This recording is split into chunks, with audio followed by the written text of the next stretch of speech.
play you this historic video, which shook the nation, which shook the pro-life world and has launched a movement.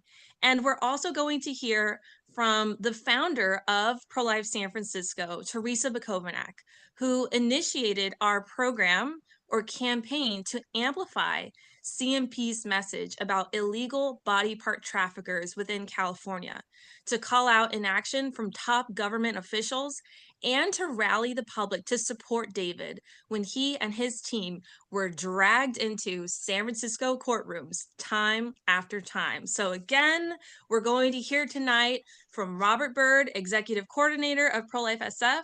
We're going to watch this historic video, so stay tuned for that. And we're going to hear some awesome remarks from our founder, the one and only Teresa Bakovenak. So welcome, Robert, and welcome, Teresa. Hey Melanie, how's it going? Going well. Am I on the screen? Yes. Yes. Oh, that's so funny. I thought I was like in the background. Hi. So exciting to Yay. be here. Gosh, Yeah, I blast from can't the believe past. it has been 10 years since David's videos came out. That is, my life has changed completely since that moment. And I know Robert's did too. And Melanie, your life's changed a lot since then. And Yeah. it's a thank you so much for putting this together so that we can reflect upon it. It's such a critical anniversary, and it's just so fitting that Pro-Life San Francisco is honoring it. So thank you. Awesome. So, Robert, go ahead, take it away and take us through the journey of a decade's worth of work, effort, activism that Pro-Life San Francisco has done, inspired by the work of CMP and David Daleiden. Most definitely. Happy to start off. So, first off, let me know if you could see the screen that I'm sharing, if the whole thing is visible. I can see your screen. There's some gray, glitchy boxes, but maybe they'll go away in time, or maybe I'm only seeing it from my end. But just go ahead, tell us the story. All right. Well, of course, our community here at Pro-Life San Francisco has a lot of its roots in just individuals here and there around the Bay Area watching the videos of the Center for Medical Progress and being inspired to step up and take action because we felt a certain responsibility to take part if, the abortion businesses in our area are going to be targeting people in our community in more ways than one, even willing to cross legal limits and break the law, as David's videos and subsequent investigations by both him and Congress showed, then we can't just keep this information to ourselves. We have to speak up.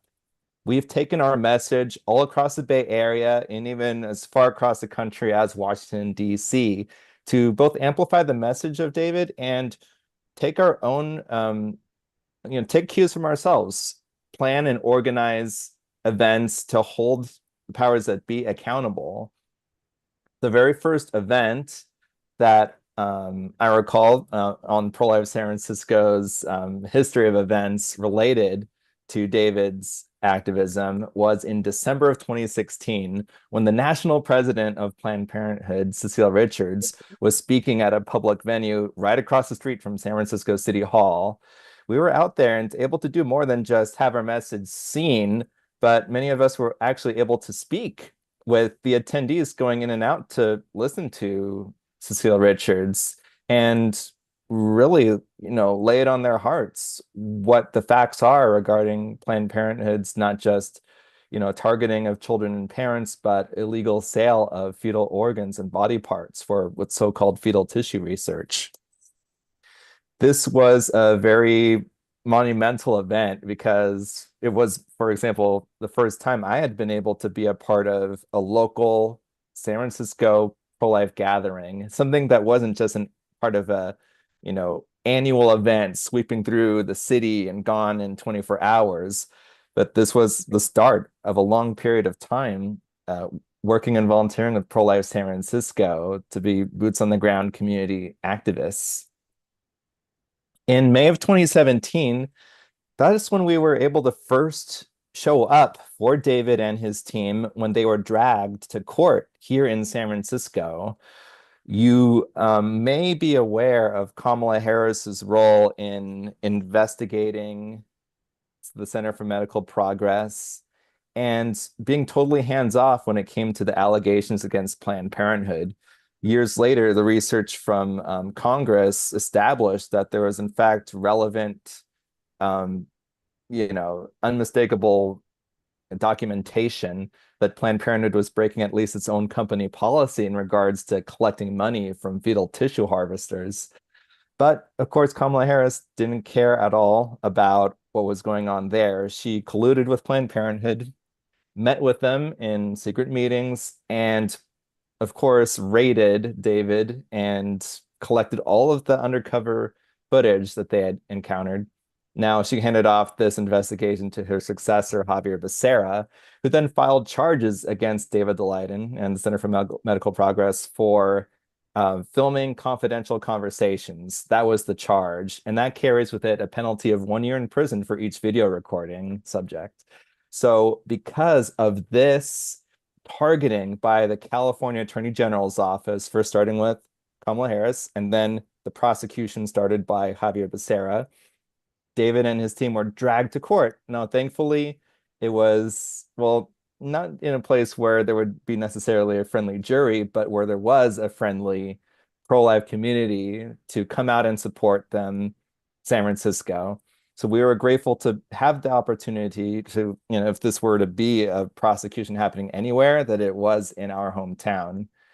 We came out time after time again, several dozens of times at 3 different courthouses, both the state court, federal court, and the Court of Appeals, to ensure, especially when it came to the opportunity to share this message with a wider audience through the use of the media, we were able to not just come alongside David, bring them the support that they needed, but report on the daily happenings in the courtroom, say, like a live courthouse drama.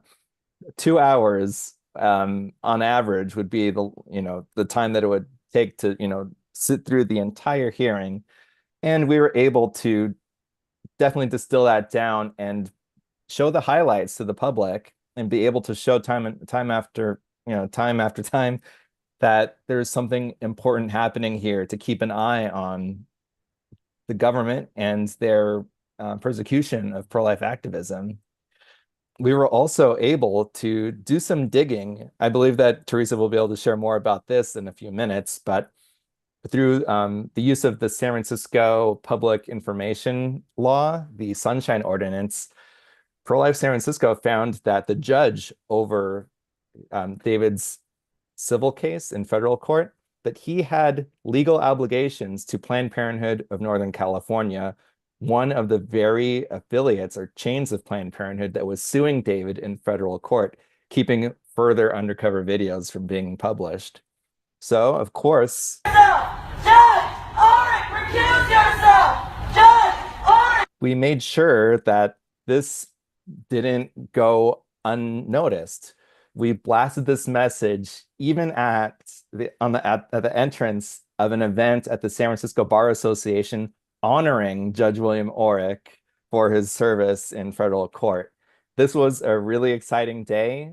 We also happened to meet members of other pro-life organizations out there and kind of coordinate with them to make sure that, we can utilize each other's help in amplifying this message wherever it needs to be. It happened to be the organization Survivors, which through the years we've been able to partner with time and time again. So that was a really pivotal day, not just for amplifying David's message and the egregious things happening with federal court, but in terms of forming the start of partnerships with other organizations.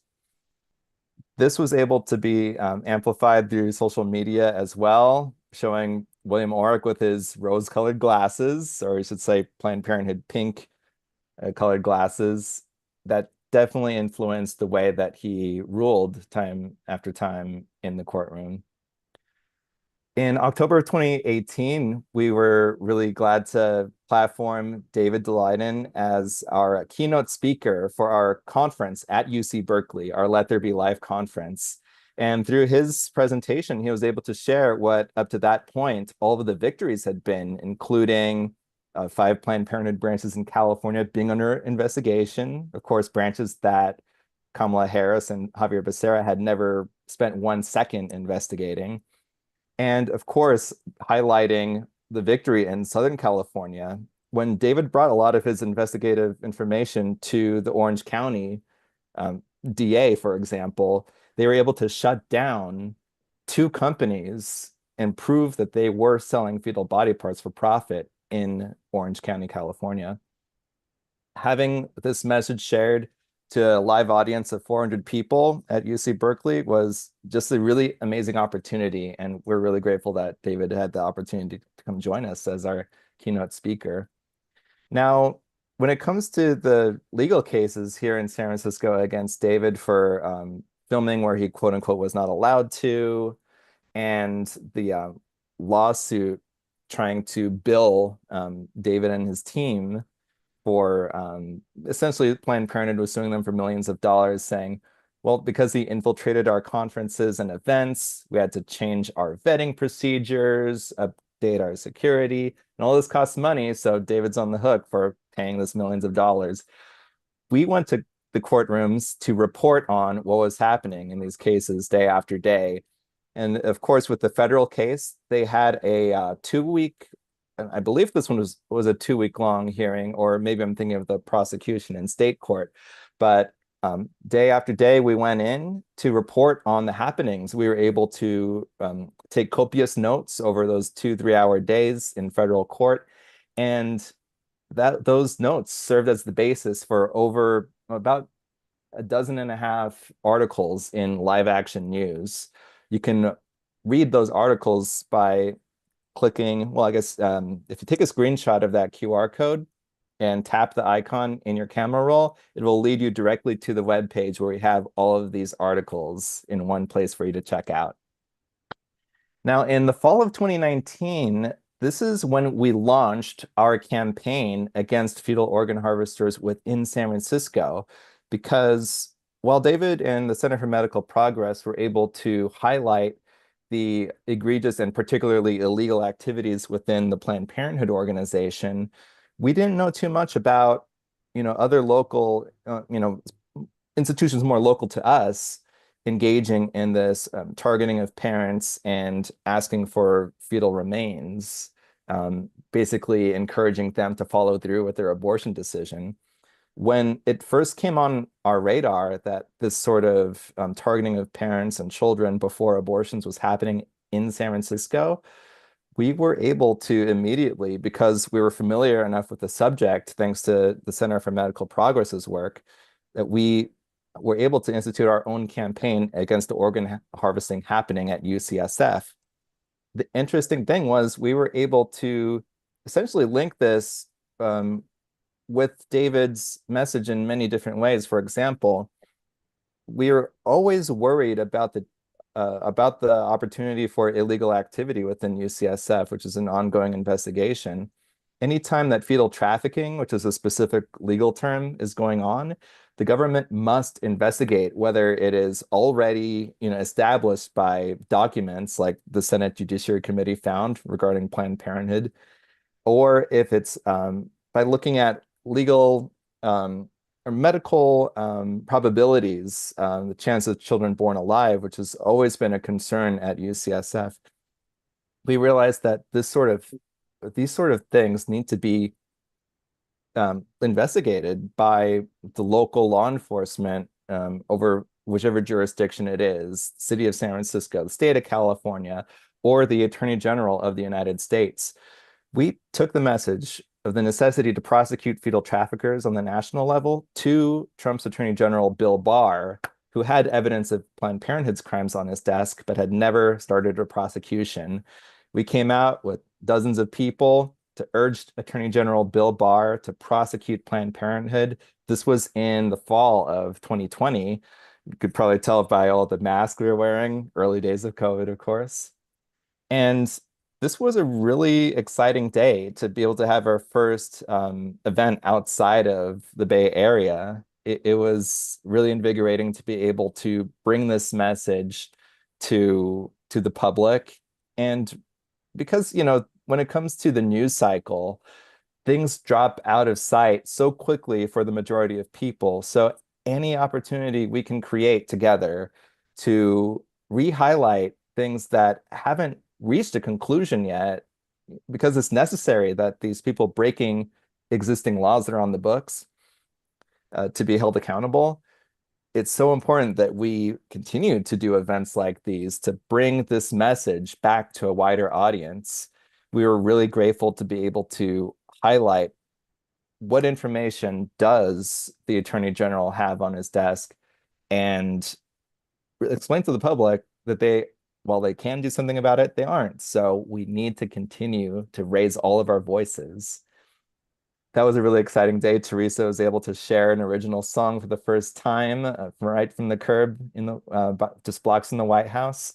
And we were also able to continue to amplify both David's message and our own local message by highlighting this company here in the Bay Area called Advanced Bioscience Resources.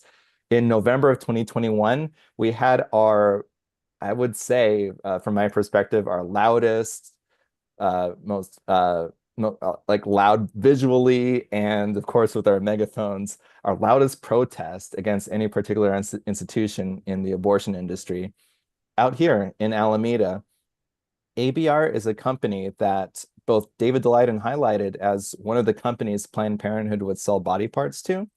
And through our UCSF campaign, which I mentioned just a couple minutes ago, we were able to access documents directly from UCSF that showed that they had a partnership with ABR in terms of being a source of fetal body parts that they use in their laboratory experiment studies. Now, this day of protest against Advanced Bioscience Resources was very exciting. Not for the least, we had some counter protesters, some people just mad at our presence, angry about our message, and just not wanting us to be there. Man in the top right, for example, he ripped one of our banners walking across the street, trying to just get us to disperse. But of course, that didn't get us to stop. If anything, actions like that make us more determined to stand our ground and stay for even longer than we planned. I can say that that's something that I felt when being yelled at for sidewalk counseling. Someone yells, I'm just going to stay longer than I originally planned. So if anyone's watching from the pro-abortion movement, I would say definitely do whatever kind of protests you want. It's not going to make us go away. This is an example of some of the documents that we at Pro-Life San Francisco were able to uncover through the California Public Records Act. This was sent to us directly from UCSF. You can message their public records officers yourself and mention this Public Records Act number and receive these yourself to verify it. We make sure that the information we document this can be replicated without anyone needing to take our word for it. You can find this yourself by reaching out to UCSF, and this is just one of several, almost 100 pages worth of documents that show their partnership with ABR, receiving even entire heads from that body part broker that works with Planned Parenthood and other abortion facilities in California. Before I go ahead and share these clips, I'm going to kind of preface it. These are clips that were published online through the Center for Medical Progress that give a deeper insight into what happens at Advanced Bioscience Resources just across the bay from us in San Francisco. How does a tissue procurement occur in one of these situations when the entire fetus is intact in the lab? We do dissection. And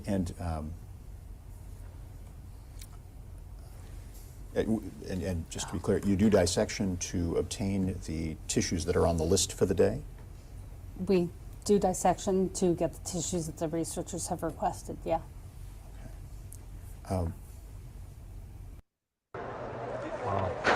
biliary tree area, Uh-huh. you know, that kind of Yeah, thing. yeah, yeah. And I think over the past 3 months, we've been able to send 2.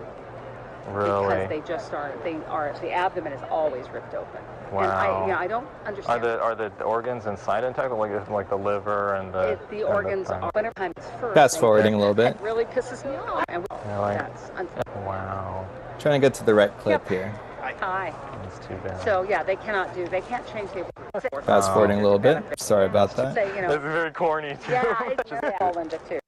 Right. Never open, Right, and so it's maybe important another there's some win. justification in the But procedure exactly, for it. but I'm not doing it for you. Yeah. I'm doing it for the patient's well-being. Yeah. Wow. So I kind of go, well, okay, Huh. sucks to be me, but you know. Yeah. But Do you help with the process, or are you kind of a clinic worker as well with it? Do you help with the process, or you just wait? No, we are totally. With the process. Can't do that. Do you know? Sorry are about you this. Kind of a trying clinic to worker find as the well. exact Right yeah. part I want to We're highlight. totally not involved in the clinical work at all. The clinic does all of the consenting. The only thing we do is after the procedure, we will draw blood from the donating mother if he needs serology testing, and we will, and that's all we do with the patient. I mean, we don't do anything else. Yeah. So. Okay, so you just wait for them to bring you the tissue then. Yeah. We're usually standing right outside the door where they're doing the procedure in the OR, and we're in the lab area. And Okay. That's kind of. Okay, gotcha. Yeah. Sorry about the jumping around there, but really wanted to highlight the correct point of that video, that these tissue collectors, even right here in our area, they are in deep planning and coordination with abortion businesses like Planned Parenthood, waiting up to the point where they're in the building before the abortion takes place, waiting for that child to be killed. And essentially waiting, just sitting on their hands, waiting for a planned death to occur that they know is going to benefit their organization. It's something that is just mind-boggling. I can't just always even clue into like the emotion behind this. Like it's just this really, it's something that I guess even a lot of pro-lifers need to compartmentalize in order to even go beyond, from hearing about it to be able to talk about it. But it's just it's something you can't even put words to. And I think sometimes you need to take a minute to be able to fully communicate what's going on here. Other times you're speechless. And I'd say right now is another one of those times where I feel a bit speechless. But we've been able to take the time to really, dig through the ethical implications of this, write out in, long form, why do we feel this immediate revulsion to this activity? And be able to explain it to people who might be a little bit more on the fence or confused about the ins and outs of this practice across the country. So we've been able to share that through our social media over the years, time after time again, to ensure that these companies just don't get to continue without any scrutiny, without any public condemnation. And of course, that pressure and necessary shaming of a business like that is a necessary tool to them being able to change their minds and exit that life. I can't even imagine being a part of an organization targeting parents before abortions, ensuring that they're encouraged to follow through, and then literally hands-on dissect those bodies. It's just unconscionable to me. So we've been able to highlight the horrible work like that happening here in the Bay Area over the years, time after time again. And when it comes to the politicians enabling this and turning a blind eye, we've been able to hold them to account as well. Up through August 2024, we had a presence along with other allies of ours, the Progressive Anti-Abortion Uprising, outside the Democratic National Convention in 2024. We were able to highlight the role Kamala Harris played in not lifting a finger for even a second to investigate Planned Parenthood, not even to try to clear their name, just ignoring the problem altogether, even though more local law enforcement like the Orange County District Attorney were able to, do what was within their jurisdiction and punish fetal organ harvesters who are selling body parts for profit, which is a crime, both in the state of California and federally, and shut them down. We definitely wanted to continue to, when more information came to the forefront, highlight this as well. We learned of a father named Tommy Kearns who started this campaign in memory of his daughter, who was sadly the victim of an abortion. Her mother, of course, deeply regretted her her role in succumbing to pressure, going and deciding for abortion. And together, the two of them, Clementine's mom and dad, were able to start urging the public to recognize their daughter's humanity for what it was and hold companies like ABR accountable for their role in targeting their child. We were able, once we found out from all the viral videos online from that family, and then hearing about ABR's role in taking possession of their daughter's body, we were able to do many more things. For example, this is a photo of a memorial that we held outside of ABR in memory of Clementine. We were also able last year to be able to amplify the message about Kamala Harris's role and just the unconscionable fact that, she's not publicly chastised for this on a large scale, for failing to hold Planned Parenthood accountable by law. We were able to create an explainer video that was viewed by over 24,000 people, liked by almost 6,000 on TikTok alone. We don't just publish to TikTok, but of course to YouTube, Facebook, Instagram. But getting this message to thousands of people just felt right. And this was right before the election where people could take, all the education that they could find and use that to make an informed choice in voting. Of course, the legal case against David in in state court continued. We were able to continue to show up for him. And just this past January, we learned about the amazing news that a plea deal was agreed where, in exchange for waiving the right to a trial by your peers, David would refrain from publishing anything about certain filmed subjects from his undercover videos. And in 1 year, the case will be entirely erased. Clear, no one at risk of being incarcerated for 10 years in San Quentin. So I'd say that's a really victorious exchange.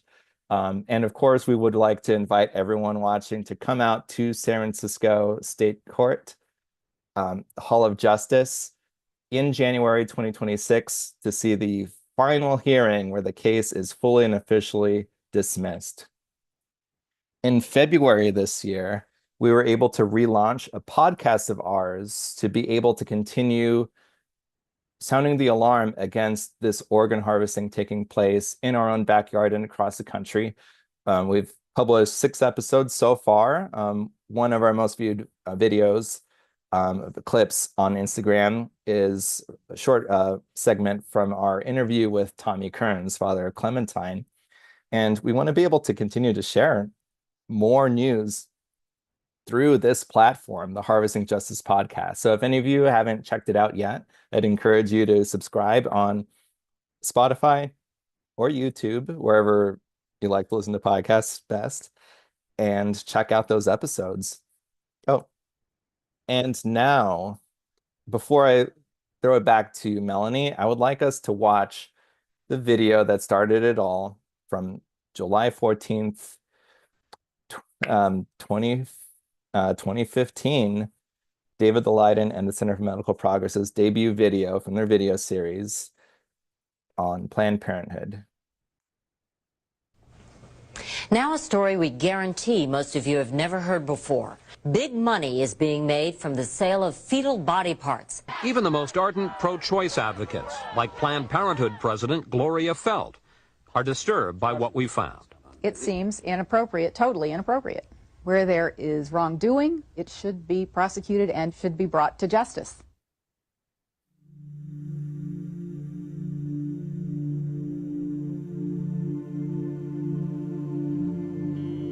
A lot of people want intact parts these days because they're looking for specific nodes. Maybe testing. I was like, wow, I didn't even know. Good for them. Yesterday was the first time she said people wanted lungs. And then, like I said, always as many intact livers as possible. People just want livers. People want lower extremities too, which that's simple. I mean, that's easy. I don't know what they're doing with it. I guess they want muscle. But Yeah, a dime a dozen.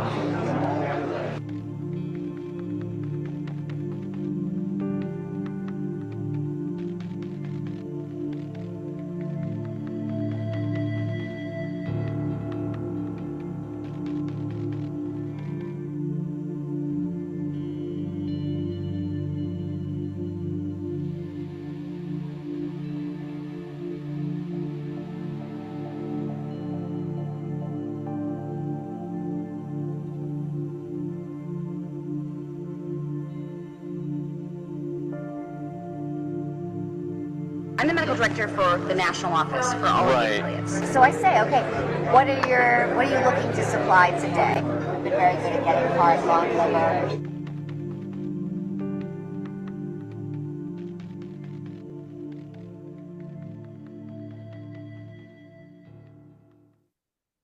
Every provider has had patients who want to donate their tissue, and they absolutely want to accommodate them. They just want to do it in a way that is not perceived as this clinic is selling tissue, this clinic is making money off of this. Okay, so when you are or the affiliate is determining what that is monetary, yes, so that it doesn't raise any question of this is what it's about. This is the main. What price range would you? You know, I'm going to throw a number out. I would say it's probably anywhere from $30 to $100, depending on the facility and what's involved. The $30 to $100 price, that's per specimen that we're talking about, right? Yeah. Oops. Yes. Whoops. Apologies. Video stopped sharing there for a second. Let's see.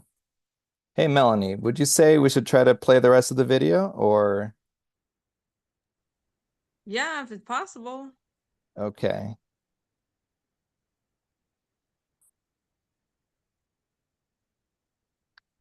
Now, what's the one word we always say when bugs like this pop up? Grassroots. Oh, yeah. Grassroots. Shoestring budget. This is what happens. So they can convert to breed. Try to change the limiting step of the. I'm going to throw a number out. I would say it's probably anywhere from $30 to $100, depending on their ultrasound guidance, so they'll know where they're putting their forceps. Then a rate-limiting step of the procedure is calvarium. Calvarium, the head is basically the biggest part. Most of the other stuff can come out intact. Right. It's very rare to have a patient that doesn't have enough dilation to evacuate all the other. To bring the body cavity out intact and all that. So then you're just kind of cognizant of where you put your grasspers. You try to intentionally go above and below the thorax so that, we've been very good at getting heart, lung, liver, because we know that, so I'm not going to crush that part. I'm going to basically crush below, I'm going to crush above, and I'm going to see if I get it out intact. And with the calvarium, in general, some people will actually try to change the presentation so that it's not a vertex. So it's a vertex presentation. There's a little bit of bugs in the system here. I have to apologize for that. Evacuating intact.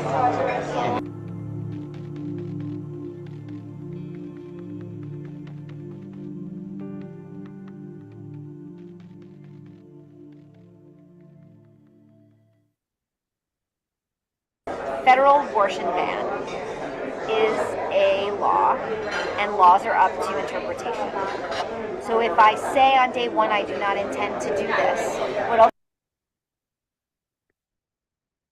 Okay, so Melanie, would you say that, well, at this point, people who wish to see the rest of the video, feel free to, Just finish playing it. I don't understand what's yeah, going this, wrong. I know, me neither. I don't know how easily it is to fix. On my end, it looks fine until you start messing with it. Well, it like stops playing, and let's see. Okay, how Like, about just don't do full screen and just finish the video? okay. And laws are up to interpretation. So if I say on day one I do not intend to do this, what else? It's still bugging out. Is it still playing on your end? No. Just send the link in the chat so people can watch the full video. Okay, most definitely. I'll put that in there just as I wrap up the presentation. So people can also screenshot this QR code and then open up your camera roll, tap it. That'll lead you straight to the video as well. So I would definitely want to highlight the fact that over the course of 10 years of the Center for Medical Progress's work and 7 or so years of Pro-Life San Francisco's work highlighting and expanding the work of CMP, we have the desire to do more. There's a necessity to do more for the children and families being targeted by organizations like Planned Parenthood to this day. So if you want to work with us to bring more of the kind of actions that you've seen in this presentation, to continue them, to bring them to the forefront of the media as well, you can join us by supporting us at prolifesf.org/donate. Feel free to take another screenshot of this code as well. That'll lead you straight to that page. And I'll throw it back to Melanie. Thank you. Or if you're watching on your device, on your computer, put your phone up and scan the QR code. So that video is very heavy. It was groundbreaking for the pro-life movement to expose that you cannot practice vice with virtue. Where there is darkness, there's more darkness with the selling of baby body parts through Planned Parenthood. So welcome on, Teresa. Please share with us, what impact did that video and other work of CMP have on you? Well, it was the catalyst truly for the formation of this organization. I'm still, like I said, a little in shock that it's been 10 years. But I was kind of a closeted pro-lifer for a while. I'm a leftist, I'm an atheist, and I didn't really see myself fitting into the pro-life movement. But I did find a group called Secular Pro-Life, and I was mildly involved. I attended a pro-life march, and I was helping out with their online platform. And I was told the night before this anniversary, on the original day, that there was a video that was going to be coming out, and it was Kelsey from Secular Pro Life. She was letting me know she was going to be in. Oh my gosh, I'm babysitting my nephew, and he is coming in right now. Hey, George. Okay, go downstairs with me. In just a minute. Okay. Mom will be home soon. You know, being a pro-life activist comes with a lot of kids, I guess. Yeah. Remind me where I was. Oh yeah, so I was working in fashion. I had a great 9-to-5 job, but I found out this video was coming out. I didn't know what was on it. Kelsey didn't know what was on it. David was very strategic. He had emailed all of the pro-life leaders the night before. Wow. And told them that that something was going to be released. And so Kelsey was in court. She asked me to watch the video and to report on it on the Secular Pro-Life Facebook page. And so I took a break from work and I watched the video, and I felt like something just broke in me when I watched it. It was just so real and so, happening in my state. And I felt overwhelmed by just the horror and the reality of it. I knew what I was looking at and was watching was real. And I remember remarking about it in the bathroom at work, and someone saying something about, like, oh gosh, I hope they don't use this as an excuse to limit abortion rights.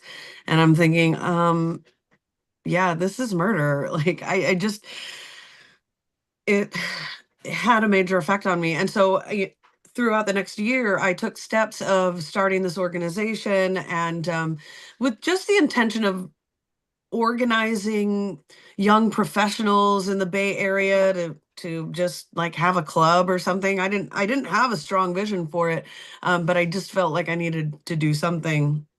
But the night before the official launch, so it took me about a year, but then in October of 2016, so nearly 9 years ago, um, I had planned this very special launch party for the organization. I was planning on just having a few people, but more than 40 people showed up. So it was like pretty epic. But what happened more importantly was the day before I went to this luncheon.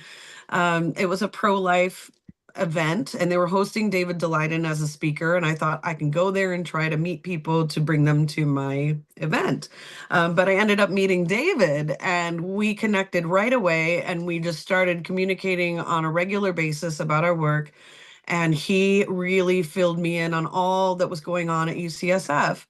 And as the weeks and the days unfolded, after David's initial video was released, he released more video that included information about UCSF, that included information about ABR and all these Bay Area local companies involved in this. So it just seemed like, I met David Daleiden, I'm launching this organization, and he says, oh, by the way, we have a court date tomorrow morning. Can you come? And so my colleague Karen and I put on our pro-life t-shirts, and we held signs outside of the court, and then we went in. And I mean, it's something we do all the time now as activists, but that was really kind of the first time I'd ever done something like that. And I was just, sticking a toe in essentially. And then that night we launched Pro-Life San Francisco. Like I said, 40 people showed up. It was a great party. And I met Robert, I think maybe a week or two after that. And he mentioned the Cecile Richards event where we protested her outside the Orpheum Theater in San Francisco, or some theater. Herbst, yeah, the Herbst Theater, Herbst actually. Theater.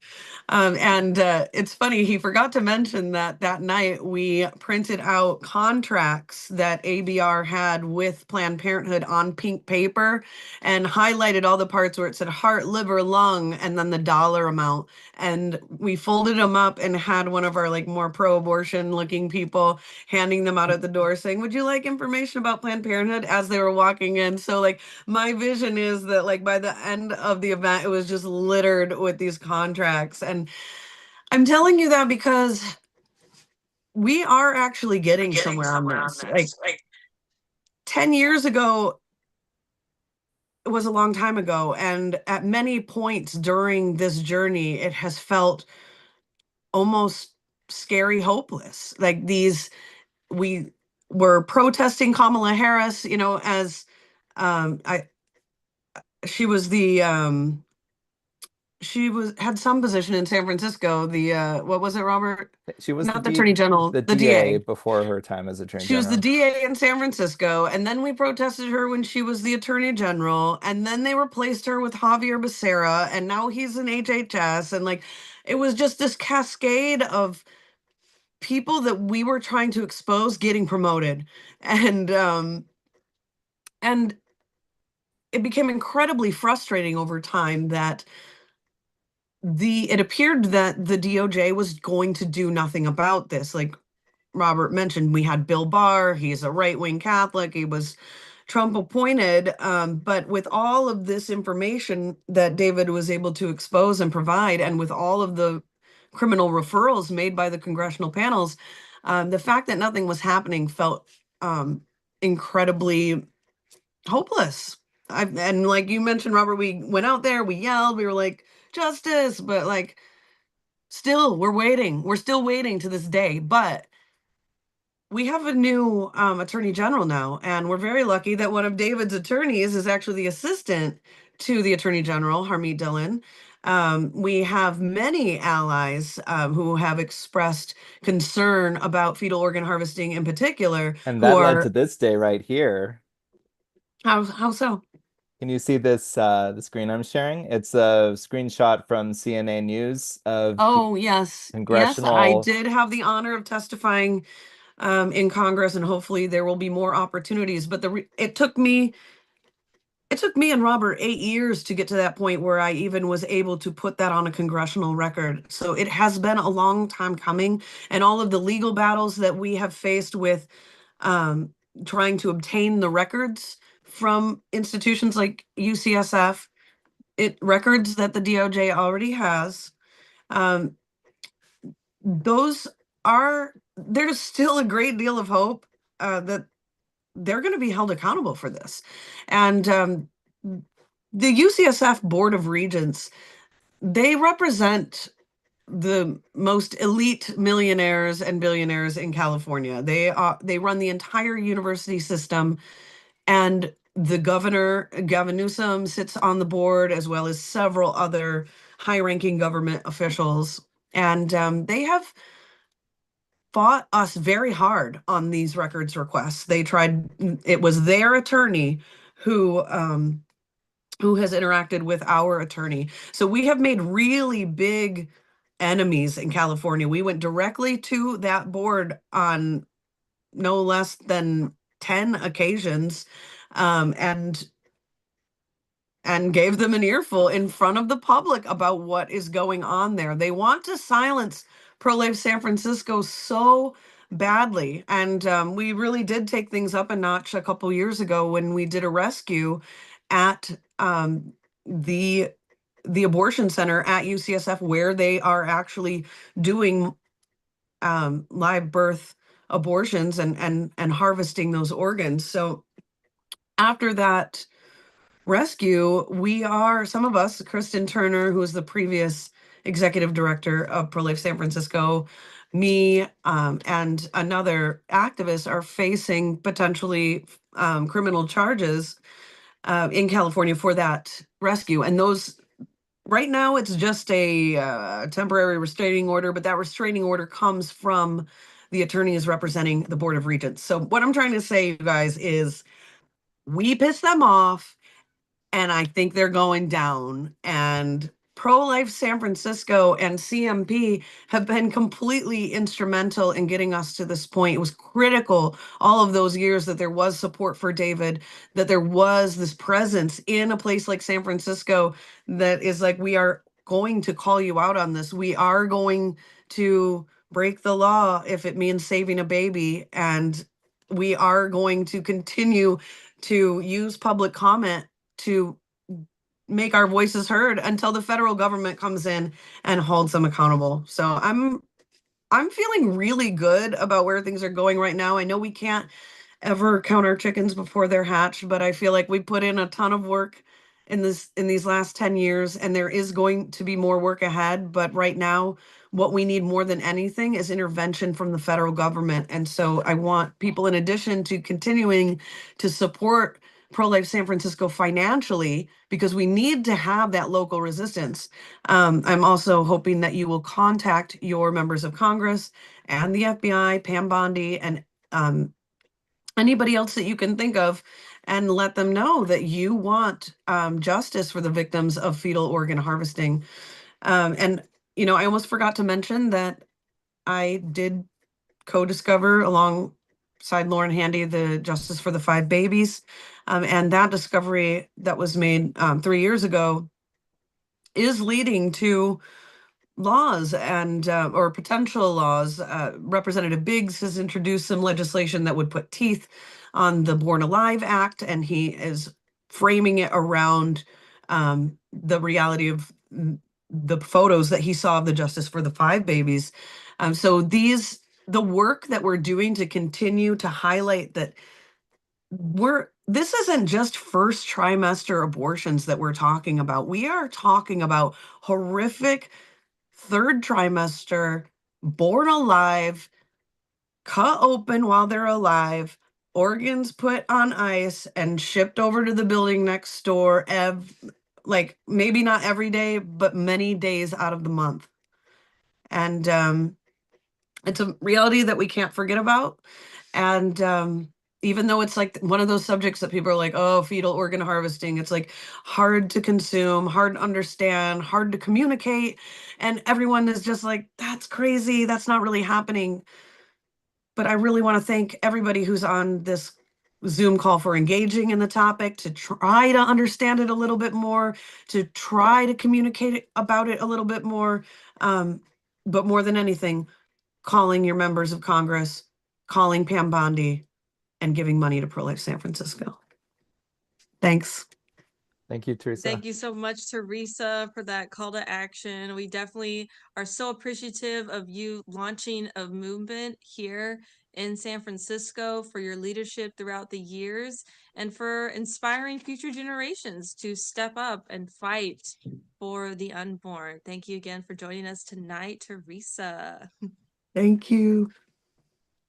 Alrighty, so as Robert and Teresa touched on, this is 10 years of fetal organ harvesting exposed, thanks to the work of David Daleiden through the Center of Medical Progress. And Robert showed that we have been on a decade of fighting against fetal organ harvesting here in the Bay, trying to bring this issue to light. And it's not easy to talk about. It's probably much easier to talk about prayerfully witnessing on the sidewalk of our local abortion business, or how can we help our local pregnancy centers, topics that are still dealing with abortion, but not as ugly or grotesque as children being born alive and harvested. And we here at Pro-Life San Francisco are bringing that to light.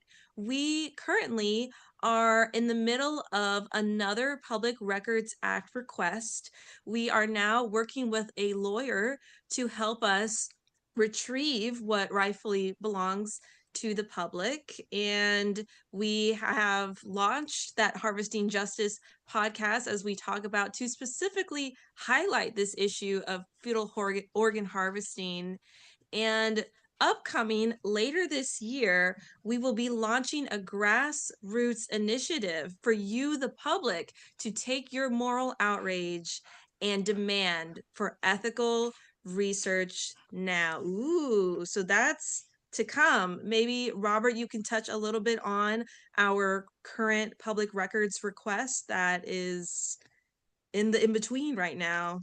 Yeah, and just as both you and Teresa especially were highlighting the fact that this topic is hard to talk about. Like, even I hate to reveal that I feel like I didn't do my best in explaining the ins and outs of this horrific practice, mainly for the fact that it's just such an upsetting thing that I have to kind of compartmentalize and kind of package the emotion off and put it to the side and try to run through all this information that we've been speaking about for 6 to 7 years in a compact, concise presentation. It's just hard to do that every single time.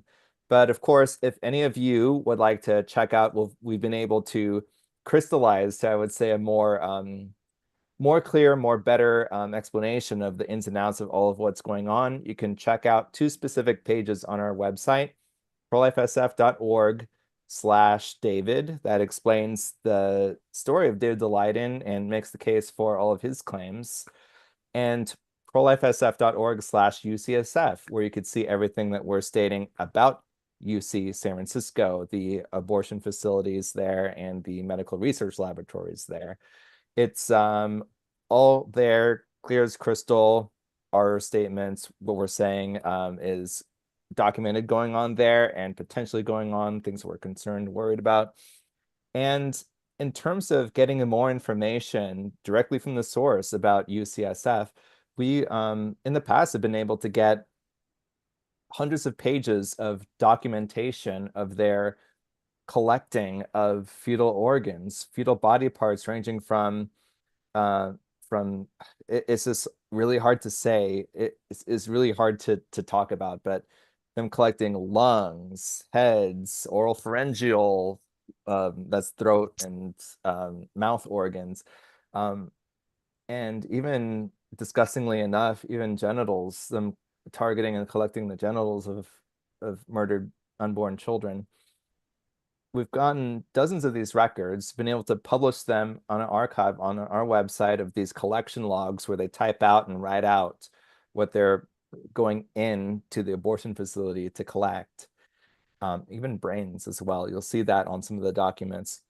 We wanted to get an updated record of the most recent activities, really ugly activities like that that are happening within UCSF, but the public records team at the university replied to our request stating that, well, because it happens at the facility co-run by the Department of Public Health, General Hospital, Zuckerberg General Hospital, you have to reach out to the Department of Public Health to get those documents now. Strangely enough, that wasn't an issue back in the year 2020 when we first asked UCSF for the records from that facility. But now it was. Now we have to go through a different public records officer. But then we reached out to the Department of Public Health and they said, oh, this is about Zuckerberg SF General Hospital. You got to reach out to UCSF about that. So it's a game of hot potato. And we definitely got some good recommendations just this morning, actually, from the lawyer that we reached out to in terms of how to progress in this, how to get beyond this wall that we've hit. So we're going to take the advice of the lawyer and move forward and try to get this information. And the purpose of having this information is to display to the public, create a, reasonable, righteous, moral outcry against things that are documented to be happening. And through this, Melanie, how would you describe it? Reignite the passions of the community so that there will be enough of a voice, enough pressure for these organizations to change their practices. Like that is the whole reason why requesting public documents from local, public institutions is such an important thing for us to be able to continue doing. Yeah, and we also want to bring this conversation to the present day that fetal organ harvesting is still very much happening every day, and it's happening in our backyard. So it is so important, the work at Pro-Life SF, to continue exposing the gruesome practice, the unethical research that is happening at University California, San Francisco. So with your help in supporting our work at prolifesf.org/donate, you can help us with continuing to expose the fetal organ harvesting that is happening. So, Robert, we have a couple questions that have come in, and I think you're the guy to help answer. So, a first question: does anyone know where ABR went after leaving that Oak Street building? Did it go out of business or just relocate? Thanks. Definitely. So I'm also going to open up our video on YouTube so that I can check to see if there are any questions and comments typed there real quick. No, it doesn't look like any comments or questions typed in there yet. So let me go ahead and answer that question. So we've been able to discover that from the California Secretary of State business record, there's a website where you can look up any organization that has, officially registered as a business in the state of California, and found that Advanced Bioscience Resources there in Alameda, the place where we've had a couple vigils, a couple protests over the years, and where friends of ours have done a monthly presence outside as well. That they have not registered for, I forget the legal term, but they have not re-registered their business license. So essentially we see an end to their existence at the building in Alameda. However, other records from other Secretary of State websites have shown that the president of Advanced Bioscience Resources, Linda Tracy, she established a new tissue procurement organization on the East Coast and subsequently registered for operation within several states, including California, just in the past 18 months. This new organization where Linda Tracy is the chief financial officer, it's called Circle Allocation Services. That's like, sounds like the word circle, but it's spelled CERCLE. So Circle Allocation Services is the new iteration of ABR, and a physical office location is not listed on any government documents, just they're the agent of process that, if you're familiar with starting an organization, there needs to be some address on record, and it's just essentially their lawyers or PO box, more or less. So we don't know how and where Circle is housed, if everyone just works remotely and just works on site at the abortion facilities, but there's no longer an office comparable to the ABR office in a known building any longer, like there was in Alameda. Thank you. Okay, next question. Is it legal for Planned Parenthood to distribute fetal body parts if they do not receive compensation? Sadly, it is legal. There's been a lot of research, a lot of talk over the years about, whether or not it's ethical. And I'd say it is a really tall order to be able to excuse the practice, even when you aren't, collecting, illegal monetary transactions. But sadly, the government doesn't care unless there's illegal, transactions trading hands. Okay. Well, if there's no more questions, we can go ahead and wrap up our live stream here. Robert, can you please put on the QR code to point people to support our work? So thank you everyone for attending this 10 years of fetal organ harvesting exposed anniversary webinar celebrating honoring the work of David DeLayden and the Center for Medical Progress, which sparked a movement and helped us to grow as activists in the fight against fetal organ harvesting. And we want to continue to bring the darkness to light. We want to continue to be fight for life in a city of death, in a city that celebrates death, that targets parents and families for their babies. Healthy moms with healthy babies are the people who are being targeted for fetal organ harvesting happening at UCSF. And we want to see an end to that. We have done so much to expose this horrendous practice over the years through protests and online and through our own public records requests that we have made accessible to you, the public, through our website, prolifesf.org/UCSF.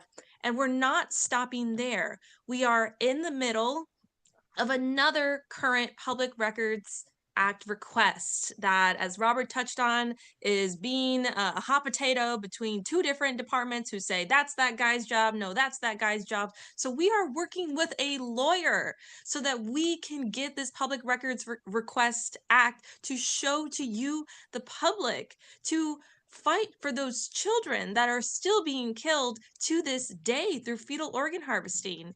We are also having our own podcast called Harvesting Justice, where we talk about this issue, where we interview experts on the topic of fetal organ harvesting who have done their own work in their respective lanes to fight for the children, the victims of fetal organ harvesting.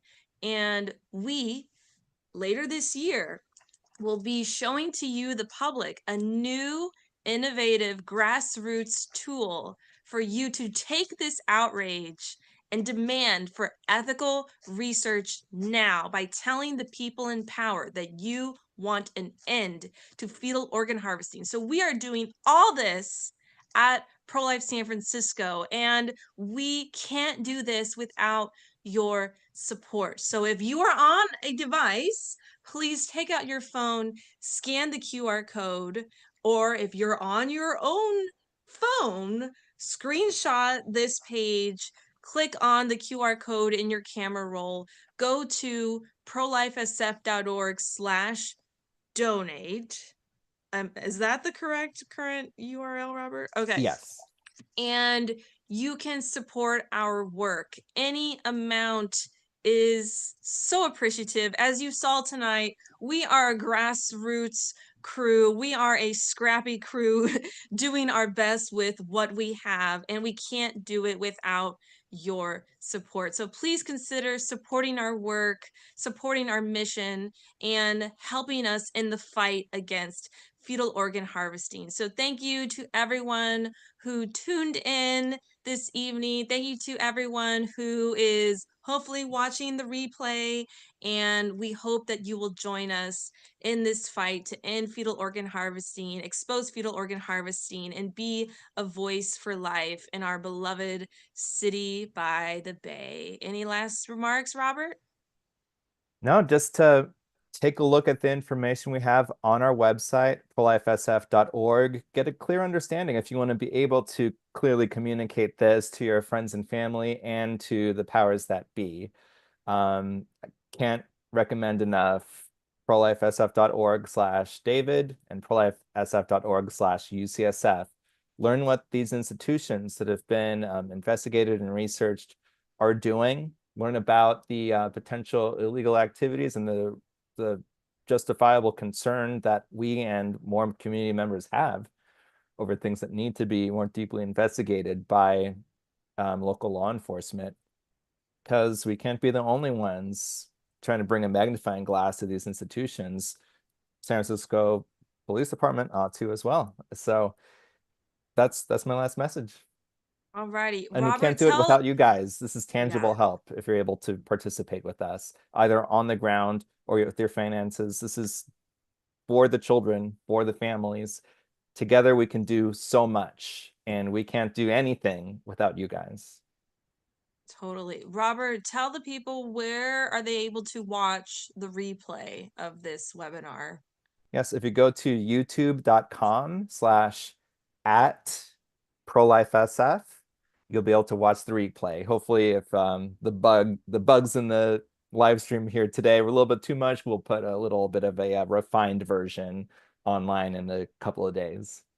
Awesome. Well, thank you so much, Robert, for your magical behind the scenes production work. You are a great producer, and we are so thankful for your work, all your effort for the babies. So have a good night, everyone. Over and out from San Francisco.